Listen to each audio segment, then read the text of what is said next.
ሰላም ውድ የቻናላችን ተከታታዮች፣ ዛሬ ደግሞ ስለ PCOS ወይም ደግሞ ፖሊሲስቲክ ኦቫሪያን ሲንድሮም እንነጋገራለን። አንዲት ሴት የወር አበባ ሲዘገይ፣ ቷ ላይ ብጉር ሲበዛ እንዲሁም በተለያዩ የአካል ክፍሎቿ ላይ ጸጉር ሲበቅል የፖሊሲስቲክ ኦቫሪያን ሲንድሮም ምልክት ሊሆን እንደሚችል ስንቶቻችን እናውቃለን?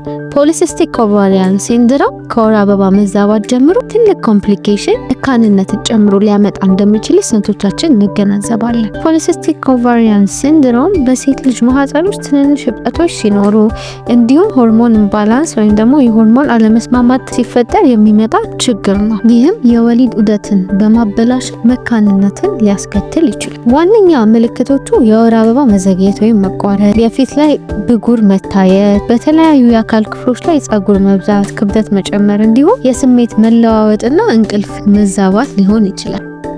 ዋነኛ መንስኤዎቹ ደግሞ አንደኛ ጄኔቲክ ፋክተር ወይም ደግሞ የቤተሰብ ታሪክ፣ የሆርሞን መዛባት ወይም ደግሞ የሆርሞን አለመስማማት፣ የኢንሱሊን መጨመር እንዲሁም ደግሞ የአኗኗር ዘይቤ በዋናነት ይጠቀሳሉ። ሐኪሞች ፖሊሲስቲክ ኦቫሪያን ሲንድሮምን እንዴት ሊያረጋግጡ ይችላሉ?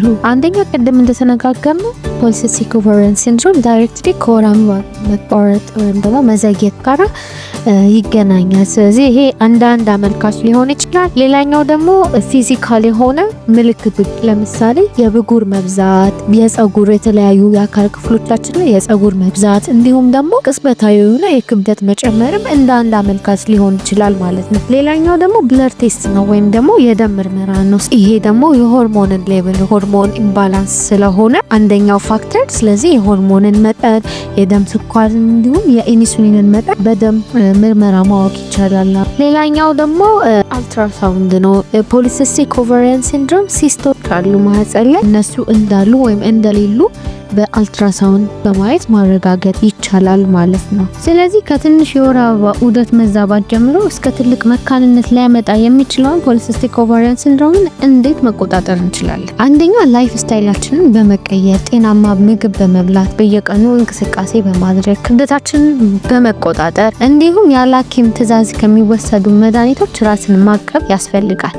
ሌላኛውና ዋነኛውን ደግሞ ራስን ከጭንቀት ከተለያዩ የስሜት መዋዠቆች መቆጣጠር ያስፈልጋል ማለት ነው። ስለዚህ ፖሊሲስቲክ ኦቫሪያን ሲንድሮም ዋነኛ ምልክቶቹን እና እንዴት መቆጣጠር እንደምንችል አይተናል። ስለዚህ ፖሊሲስቲክ ኦቫሪያን ሲንድሮም የሚያስጨንቅ በሽታ ሳይሆን በሐኪም የሚፈወስ በሽታ ነው። ቪዲዮውን ከወደዱት ላይክ፣ ሰብስክራይብ እንዲሁም ኮሜንት መጻፍ እንዳይረሱ። እናመሰግናለን።